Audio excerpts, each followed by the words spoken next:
চাচা আসসালামু আলাইকুম। ওয়ালাইকুম সালাম। ভালো আছেন চাচা? হ্যাঁ মা, ভালো আছি মা। চাচা আমরা ক্রিয়েটাস কম্পিউটারের পক্ষ থেকে এসেছিলাম কম্বল বিতরণ করতে। এই নিন। এই ভিডিও কল, ভালো করে ভিডিও কল, যেন ভিডিও ভালো হয়। দেখ শুদ্ধ ভিডিও কল। চাচা শুনেন, এখন থেকে কষ্ট করতে হবে না, এই কম্বল গায়ে দিয়ে ভিক্ষা করবেন, ঠিক আছে? ঠিক আছে মা। এই ভালো করে ভিডিও কর।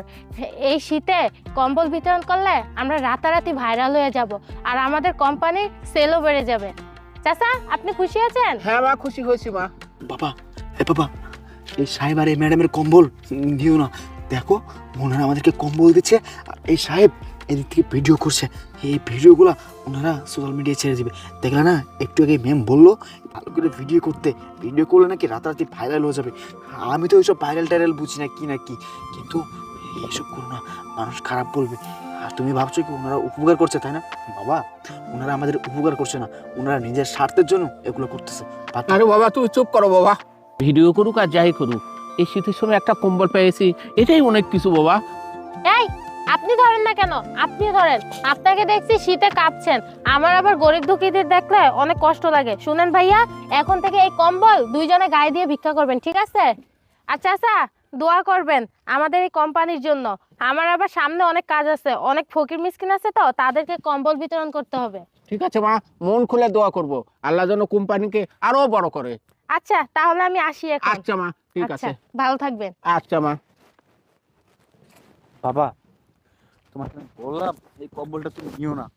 এই সাহেব আরে ম্যাডাম অনেক দূর থেকে যখন আসছিল না, তখন আমি এখান থেকে বসে বসে দেখছিলাম ওনাদের হাতে ফোন, ওনারা এখানে এসে ভিডিও করতেছিল। এই সাহেব আর এই ম্যাডাম তোমাকে কম্বল দিচ্ছিল। তুমি কেন এই কম্বলটা নিলা? তুমি ভেবেছিলা যে এই ম্যাম আর এই সাহেব আমাদেরকে উপকার করছে? না বাবা, উপকার করেনি। আসলে এই পৃথিবীতে, এই দুনিয়াতে কেউ কারো স্বার্থ ছাড়া কিছু বোঝে না। আমাদেরকে কম্বলটা দিয়েছে, ওনাদেরও অনেক টাকা ইনকাম হবে। দেখিও ওনারা যে ভিডিওটা করেছে না, এই ভিডিও যখন সোশ্যাল মিডিয়ায় ছাড়বে, তখন ওনাদের ভিডিওগুলো যখন ভাইরাল হবে, অনেক রকমের টাকা আসবে।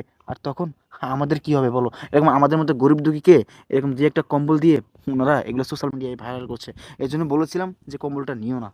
বাবা দুনিয়ার নিয়মই 2 টাকা দিয়ে 10 টাকা ইনকাম করে বাবা, ওটা আমাদের দেখে লাভ নাই। আমরা গরিব মানুষ, একটা কম্বল পাইছি, এই শীতের সময় 2 বাপ বেটা গায়ে দিয়ে থাকবো বাবা। ঠিক আছে বাবা, চলো, গরিব গরমে জন্ম হয়েছে, কি আর করার, কপালে আচ্ছা যেটা বাবা। আছে সেটাই। চল বাবা, দেখো একটা ব্যাগ। হ্যাঁ এই হ্যাঁ, ব্যাগটা নিয়ে আসো কাছে- নিয়ে আসো বাবা। এই সাহেব আর ম্যাডাম ছিল না, হ্যাঁ হ্যাঁ, এই সাহেবের ব্যাগ এটা। দেখি ব্যাগের ভিতরে কি আছে। আচ্ছা নিয়ে আসো বাবা।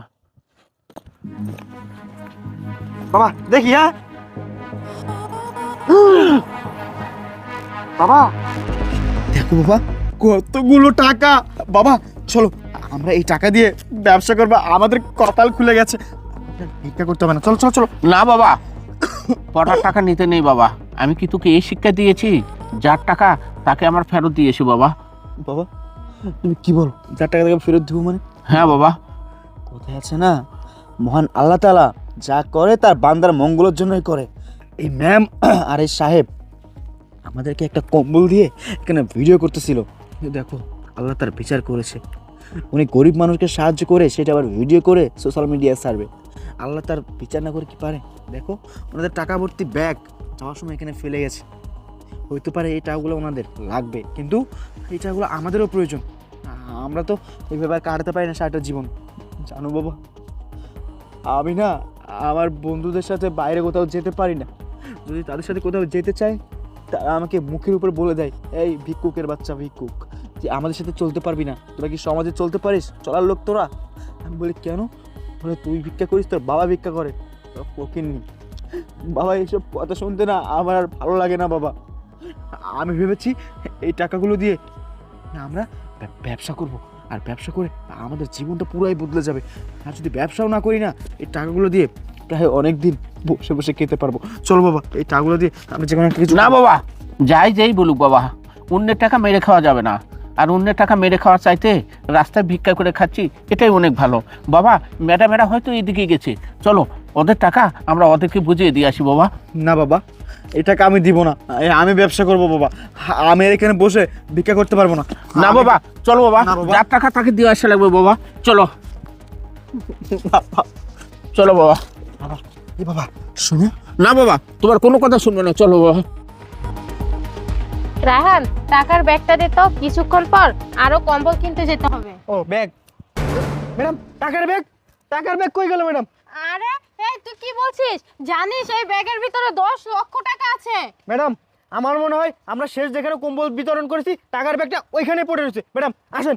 এই রায়হান, তোর কি মনে হয় ওখানে গেলে টাকার ব্যাগটা পাবো? ওখানে তো ফকিররা বসেছিল, ওরা যদি একবার ব্যাগটা পায়, যদি দেখতে পায় ওখানে 10 লক্ষ টাকা, তারা কি আমাকে ফিরিয়ে দিবে? সেই ব্যাগটা নিয়ে এতক্ষণে হয়তো তারা পালিয়ে গেছে। ম্যাডাম পৃথিবীর সব মানুষ খারাপ না, এখনো অনেক ভালো মানুষ বেঁচে আছে। ওনারা যদি ভালো মানুষ হয় টাকার ব্যাগটা আমরা ঠিকই পাবো। ম্যাডাম আসেন। এই রায়হান, তোর কি মাথা খারাপ হয়ে গেছে? নিজের কাজ তো ঠিকমতো করতে পারিস না, আমাকে আবার জ্ঞান দিচ্ছিস? ম্যাডাম, এই ফকিন্নির বাচ্চা, তোর আবার কি হয়েছে? একটু আগে না তোকে কম্বল দিয়ে আসলাম, এখন আবার পিছু পিছু এই পর্যন্ত চলে আসছিস? ম্যাডাম টাকা। এই ছোট লোকের বাচ্চা, একটু আগে তোকে কম্বল দিয়ে এসেছি, এখন আবার টাকার জন্য এই পর্যন্ত চলে আসছিস? এই টাকা কি গাছের পাতা? তুই চাইলি আর তোকে ছেড়ে দিলাম? ও, তোদেরকে এগুলো বলে লাভ কি? তোরা তো ছোট লোক ফকিন্নি, তোদেরকে বসতে দিলে তোরা শুতে চাস। ম্যাডাম একটু চুপ থাকেন ম্যাডাম, এতক্ষণ অনেক কথাই বললেন। আমরা এখানে কেন আসছি আপনি একটাবার জানতে চেয়েছেন? আপনি কিছু জানতে চাইলেন না, কিছু শুনতে চাইলেন না। আপনি কিছু না জেনে, কিছু না শুনে আমার বৃদ্ধ বাবার গায়ে হাত তুললেন। কাজটাকে আপনি ঠিক করেছেন? আমার বৃদ্ধ বাবার গায়ে হাত তোলার আগে একটাবার আপনার হাতটা কেঁপে উঠলো না যে আপনি কি করতেছেন? আপনার ঘরেও তো বাবা আছে, নাকি আপনার বাবা নেই? ম্যাম, আজকে যদি আপনার সামনে আপনার বাবার গায়ে কেউ হাত তুলতো, আপনি কি মেয়ে হিসেবে কখনো ঠিক থাকতে পারতেন? কখনোই ঠিক থাকতে পারতেন না। আপনি অবশ্যই সেটার প্রতিবাদ করতেন। কিন্তু ম্যাডাম, আপনি যখন আমার সামনে আমার বাবার গায়ে হাত তুললেন না, তখন আমি আর ঠিক থাকতে পারছি না। আমার না কষ্টে মুখটা ফেটে যাচ্ছে। কিন্তু কি আর করার ম্যাডাম, আমরা তো গরিব ঘরের সন্তান, কোনো প্রতিবাদ করতে পারতেছি না। আমরা যদি কোনো প্রতিবাদ করি না, আপনারা তার দ্বিগুণ করবেন। তাই ম্যাডাম, আপনাদের মতো বড় লোকদের অন্যায় অত্যাচার আমাদের সহ্য করে থাকতে হয়। আমরা মুখ ফুটে কোনো কিছু কখনো বলতে পারি না। আমরা এখানে কেন আসছি জানেন? আমরা এখানে আসছি শুধুমাত্র আপনার টাকার ব্যাগটা ফেরত দেওয়ার জন্য। এই যে আপনার এই টাকার ব্যাগটা ফেরত দেওয়ার জন্য আরে আসছি। এই তো আমার টাকার ব্যাগ। আরে রায়হান, টাকা তো সব ঠিক আছে। ম্যাডাম টাকা তো ঠিক থাকবে, টাকা আবার ঠিক থাকবে না? আমাদের টাকার প্রতি না কোনো লোভ নেই ম্যাডাম। আমাদের যদি টাকার প্রতি লোভ থাকতো না, তাহলে আপনার এই ব্যাগ ভর্তি টাকা কখনোই আমরা ফেরত দিতে আসতাম না। অবশ্য আমি যখন টাকাটা পেয়েছিলাম, তখন আমি চিন্তা ভাবনা করেছিলাম এই টাকাটা নিয়ে আমি ব্যবসা করব।